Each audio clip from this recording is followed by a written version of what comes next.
நமக்கு ரொம்ப அவசியமான குட் கொலஸ்ட்ரால் தரும் மூஃபாவோட கார்டியா கடலெண்ணெய்.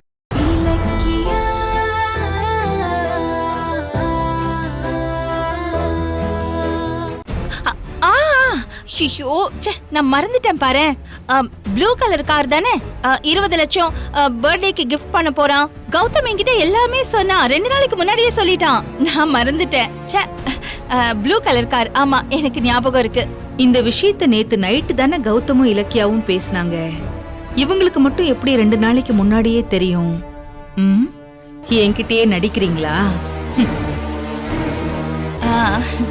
அண்ணி, நல்லா பொய் சொல்ல கத்துக்கிட்டீங்க. கௌதம காப்பாத்துறதா நினைச்சு நீங்களே உங்களை ஏமாத்திக்காதீங்க. கௌதமும் இலக்கியாவும் உங்ககிட்ட கார் விஷயத்த சொல்லவே இல்லைன்னு நீங்க உளறத வச்சே நல்லா தெரியுது. இல்ல பைரவி, கௌதம் வந்து இலக்கியாவோட பிறந்த நாளைக்கு கிஃப்ட் வாங்கி கொடுக்கறான். அத பத்தி நமக்கு என்ன? இது அவங்க 2 பேருக்குள்ள இருக்கிற விஷயம் தானே.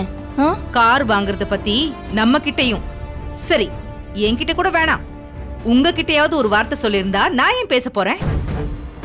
இங்க பாருங்க அண்ணி, கௌதம் இப்படியே இலக்கியா பேச்ச கேட்டுக்கிட்டு ஆடினான்னா உங்களை சுத்தமா மறந்துருவான். நான் சொல்றத சொல்லிட்டேன். கௌதம் நில்லு. நீ ஏன் கௌதம் இப்படி மாறிட்ட? வீட்ல இருக்கிற பெரியவங்களை மதிக்கவே கூடாதுன்னு முடிவே பண்ணிட்டியா?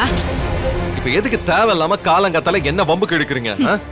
நான் சாதாரணமா பேசுறதே உனக்கு வம்பு கிழக்குற மாதிரி தான் தோணும். ஏன்னா உன் சகவாசம் அப்படி.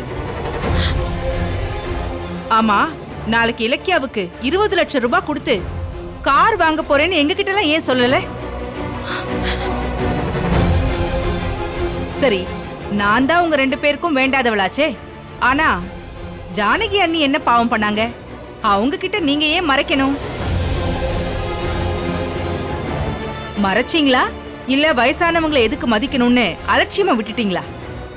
வாங்க போற கார் என்ன கலர்னு சொன்னா அதே கலர்ல எனக்கும் ஒரு கார் வாங்கி கொடுன்னு அவங்க என்ன கேட்கவா போறாங்க? என்ன அண்ணி? அது சரி, நாளைக்கு கௌதம் 20 லட்சம் கொடுத்து கார் வாங்க போறது உங்களுக்கு எப்படி தெரிஞ்சது? நேத்து நைட்டு நானும் இலக்கியாவும் அதை பத்தி தனியா தான் ரூம்ல பேசிட்டு இருந்தோம். ஆனா நீங்க காரோட கலர் வரைக்கும் சொல்றீங்க, அது எப்படி? வேற என்ன, நம்ம பேசினத மேடம் ஒட்டு கேட்டிருப்பாங்க. கௌதம் என்ன ஒட்டு கேக்குறது உங்களுக்கு என்ன புதுசா? நாங்க என்ன பேசுறோம், எதுக்கு எப்ப பார்த்தாலும் ஒட்டு கேட்டுட்டு இருக்கீங்க? கௌதம், அதெல்லாம் விடுப்பா. இருந்தாலும் பைரவி சொல்றதும் சரிதானே. நீ புது கார் வாங்க போற, அதை என்கிட்ட சொல்லியிருந்தா சந்தோஷப்படுவேன்ல. ஐயோ அத்தை, சொல்லக்கூடாதுன்னு ஒன்னும் இல்ல. அப்போ சொல்லாம இருக்கிறதுக்கு என்ன நடந்துச்சா? வர வர இந்த வீட்ல என்ன ஆளாவே மதிக்கிறது இல்ல போல இருக்கு.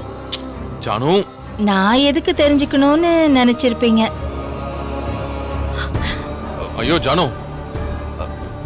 சொன்னா புரிஞ்சுக்கோ ஜானு. உன்கிட்ட சொல்லாம நான் யார்கிட்ட சொல்ல போறேன்? நைட்டு தான் விலை கார் என்னன்னு டிசைட் பண்ணோம். காலையில உன்கிட்ட சொல்லலான் இருந்தோம், அதுக்குள்ள இவங்க வந்து குட்டையை குழப்பிட்டாங்க. எதுக்கு நீங்க கண்டதையும் அத்தை கிட்ட சொல்லி டென்ஷன் பண்றீங்க? கௌதம் எனக்கு கார் கிஃப்ட் பண்ணா உங்களுக்கு என்ன மேடம் பிரச்சனை? பிரச்சனை எனக்கு இல்லடி, கௌதமுக்கு தான். உனக்கு டிரைவிங் கத்து கொடுக்க போய் தானே அவன் உயிருக்கே ஆபத்து வந்துச்சு. நீ நல்லவளா இருந்திருந்தா கௌதம் கிட்ட ஆரம்பமே சரியில்லை. எனக்கு இது அபசகுணமா தெரியுது. அதனால இப்ப எனக்கு கார் வேணான்ல சொல்லிருக்கணும். ஆனா நீ கௌதம்க்கு என்ன ஆனா நமக்கு என்ன, கார் வாங்குறதுக்கு ஓகேன்னு தானே சொல்லிருக்க. புது கார் வாங்கினதுக்கு அப்புறமா கௌதம்க்கு ஏதாவது ஆபத்து வந்தா நீ தான் பொறுப்பேத்துப்பியா? மேடம் இங்க பாருங்க, நீங்க தேவையில்லாம அனாவசியமா.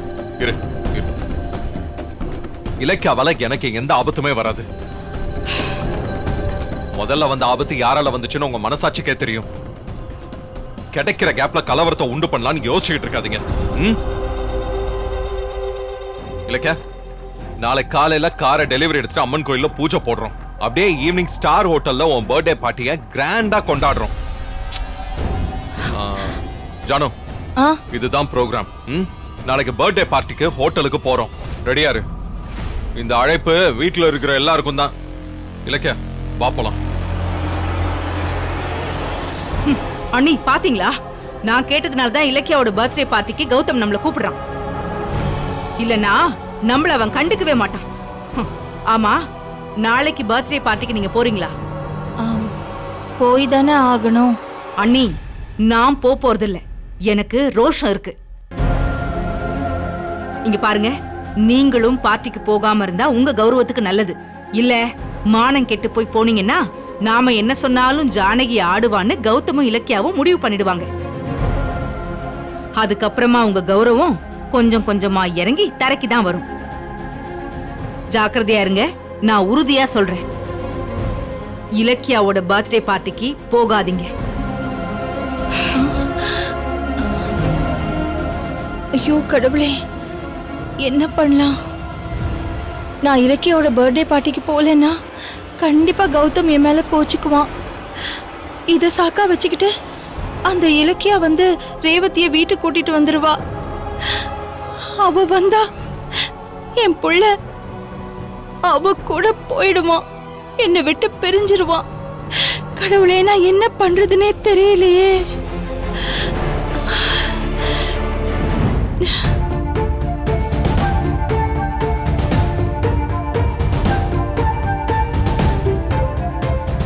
இலக்கியா, இந்த ஷர்ட்டை கொஞ்சம் அயன் பண்ணி கொடுக்குறியா? எனக்கு ஒரு அக்ரிமெண்ட்டுக்காக மும்பைல இருந்து கிளைண்ட் வராரு. எனக்கு இது லக்கி ஷர்ட் போட்டு போலான்னு பார்த்தா கொஞ்சம் கசங்கி இருக்கு. சரி கொடுங்க, நான் அயன் பண்ணி தரேன். நீங்க போய் குளிச்சிட்டு வாங்க. ஏய், என்னாச்சு? ஏன் ஒரு மாதிரி இருக்கு? அதெல்லாம் ஒண்ணும் இல்லைங்க. ஏய், என்ன ஒண்ணும் இல்ல. நாளைக்கு பார்ட்டியை வச்சுக்கிட்டு இப்படி பர்த்டே பேபி டல்லா இருந்தா என்ன அர்த்தம்? இப்போ உனக்கு என்ன கவலை சொல்லு. பர்த்டே பார்ட்டி தாங்க கவலையே. என்ன சொல்ற? நான் ஃபங்க்ஷன் ஏற்பாடு பண்ணதுல ஏதாவது குறை வச்சிட்டனா? இன்னும் நல்ல பார்ட்டி ஹால் அரேஞ்ச் பண்ணணுமா? ஃபுட் மெனுல உனக்கு திருப்தி இல்லையா? இல்ல உனக்கு வாங்கின சாரி பிடிக்கலையா? என்னன்னு சொல்லு, உடனே சரி பண்ணிரலாம். இல்லங்க, நீங்க எல்லாமே நல்லா சிறப்பா தான் செஞ்சிருக்கீங்க. ஆனா என் பர்த்டே பார்ட்டி சிறப்பா நடக்குமான்னு எனக்கு தெரியலங்க. ஏன் அப்படி சொல்ற? இந்த வீட்ல உங்களை தவிர யாருக்குமே என் பர்த்டே செலிப்ரேஷன்ல இன்ட்ரெஸ்டே இல்ல. பைரவி மேடம் சாப விடாத குறையா சண்டை வேற போடுறாங்க. கார்த்திக்க கேட்கவே வேணாம். அவன் இருக்கிற மனநிலைமைக்கு என் பர்த்டே அவனுக்கு எரிச்சல தாங்க கொடுக்கும். இது எல்லாத்தையும் விட அத்தையோட முகம்தான் என்ன ரொம்பவே ஃபீல் பண்ண வைக்குது. எப்பவுமே என் விஷயத்துல ரொம்ப ஆர்வமா பண்றவங்க இன்னைக்கு என்கிட்ட பேசவே மாட்டேங்கிறாங்க. அத்தை பழைய மாதிரி இல்லங்க. அந்த அஞ்சலி பிரச்சனைக்கு அப்புறம் ரொம்பவே மாறிட்டாங்க. இந்த சிச்சுவேஷன்ல என் பர்த்டே ஃபங்க்ஷன் அவசியமா? கேன்சல் பண்ணிடுங்க கௌதம். போட்டன்னா என்ன பேசிட்டு இருக்க நீ? உனக்காக பார்ட்டியை கிராண்டா ஏற்பாடு பண்ணிருக்கேன், இப்ப போய் வேண்டாங்கற? இந்த பாரு, அதெல்லாம் ஒண்ணும் கவலைப்படாத. நம்ம வீட்ல எல்லாரும் சந்தோஷமா உன் ஃபங்க்ஷன்ல கலந்துப்பாங்க. அவங்கள கலந்துக்க வைக்க வேண்டியது என்னோட கடமை. ஓகேங்க, நீங்க சொல்ற மாதிரி அவங்கள என் பர்த்டே செலிப்ரேஷன்ல கலந்துக்க வச்சா கூட அவங்க யார் முகத்திலயும் சந்தோஷமா இருக்காதுல்ல. உங்களுக்காக சும்மா சந்தோஷமா இருக்கிற மாதிரி நடிப்பாங்க. ஏங்க, அவங்க மனசுக்குள்ள வருத்தத்தை வச்சுக்கிட்டு வெளியே அப்படி கைத்தட்டி வாழ்த்து சொல்றதுல எனக்கு விருப்பமே இல்லைங்க. ஏங்க, உடனே நீங்க போன் பண்ணி அந்த பார்ட்டி அரேஞ்ச்மெண்ட்ஸ் எல்லாம் நிறுத்த சொல்லுங்க. சான்ஸே இல்ல. இது என்னோட விருப்பம். என் ஒய்ஃபோட பர்த்டேவை சூப்பரா கொண்டாடணும்னு நான் ஆசையா அரேஞ்ச் பண்ணிருக்கேன். நீ இந்த வீட்டுக்காகவும் நம்ம குடும்பத்தோட நல்லதுக்காகவும் தான் எப்பவுமே போராடிக்கிட்டு இருக்க. இந்த முறை அதுல ஒரு சின்ன மிஸ்டேக் ஆயிட்டதுனால ஜானுவும் கார்த்திக்கும் உன்னை தப்பா நினைச்சிட்டாங்க. அதுக்காக வருத்தப்பட்டு வருஷத்துல கிடைக்கிற ஒரு நாள் சந்தோஷத்தை வேணான்னு சொல்லாத. இந்த பாரு, கொஞ்ச நாளைக்கு பல்ல கடிச்சிட்டு பொறுத்துக்கோ. எல்லாம் நல்லபடியா நடந்து அவங்க எல்லாரும் நீ நல்லதான் பண்ண நினைச்சேங்கிறத கூடிய சீக்கிரமே புரிஞ்சுப்பாங்க. சரி, அப்பா அவங்க புரிஞ்சுக்கும் போது ஃபங்க்ஷனை வச்சுக்கலாம். இப்ப வேணாங்க. அது வரைக்கும் உன் பர்த்டே காத்துக்கிட்டு இருக்குமா? இந்த பாரு, இப்படி யோசிய. ஜானு கார்த்திக் கோவம் தனியறதுக்காக உன் பர்த்டே பார்ட்டி ஒரு வாய்ப்பா கூட அமையலாம்ல. அதை ஏன் நீ மிஸ் பண்ற? இல்ல கௌதம், வேண்டாம். நான் சொல்றத நீ கேளு. நிச்சயமா ஜானு சந்தோஷமா பார்ட்டியில கலந்துகிட்டு மனசார உனக்கு வாழ்த்து சொல்லுவாங்க. சோ எதை பத்தியும் கவலைப்படாத. பிக்ஸ் பண்ண மாதிரி நாளைக்கு பார்ட்டி சூப்பரா நடக்கும். சரியா? சரிங்க, அதுக்கப்புறம் உங்க இஷ்டம். இன்னொரு விஷயம், ஃபங்க்ஷனை பத்தி கார்த்திக் கிட்ட நம்ம இன்னும் ஒரு வார்த்தை கூட சொல்லல. அவ்வளவுதானே? இப்பவே சொல்லிடுவோம். எங்க அவன்? வீட்ல தானே இருக்காம? இல்லங்க, காலையில இருந்து அவனை ஆளையே காணும். அவன் எப்போ வீட்ல இருக்கான், எப்போ வெளியே போறான்னு எனக்கு எதுவுமே தெரிய மாட்டேங்குது. பிரியா விஷயத்துல நம்ம டிராமா பண்ணது தெரிஞ்சதுக்கு அப்புறம் அவ சரியா வீட்லயே தங்குறது இல்லைங்க. ஏன் என் முகத்தை கூட சரியா பார்த்து பேசுறது இல்ல. சரி, இதுக்கும் சேர்த்து வருத்தப்பட ஆரம்பிச்சிடாத. போக போக எல்லாம் சரியாயிடும். சரிங்க. இந்த கார்த்திக் பையல எப்படி மாத்துறது? ஆ? காலையில எங்க போயிட்டான் அவன்?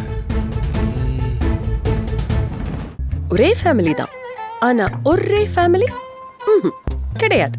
இவளுக்கு டேஸ்ட் இல்லனா வேஸ்ட். சாருக்கு டேஸ்டியா இருந்தா மட்டும் போதுமா? ஹெல்தியாவும் இருக்கணும். சமையல் சுவையா இருக்கணும், ஹெல்தியாவும் இருக்கணும். ரெண்டும் வேணும்னா ஒண்ணுதான். காடியா கடலெண்ணெய். வாசமா, சுவையா, ஹெல்தியா காடியா கடலெண்ணெய். நமக்கு ரொம்ப அவசியமான குட் கொலஸ்ட்ரால் தரும் மூஃபாவோட காடியா கடலெண்ணெய். ரெண்டும் வேணும்னா ஒண்ணுதான். இந்த வீடியோ உங்களுக்கு பிடிச்சிருந்தா லைக் பண்ணுங்க, கமெண்ட் பண்ணுங்க அண்ட் ஷேர் பண்ணுங்க. மறக்காம சரிகமா டிவி ஷோஸ் தமிழை சப்ஸ்கிரைப் பண்ணுங்க.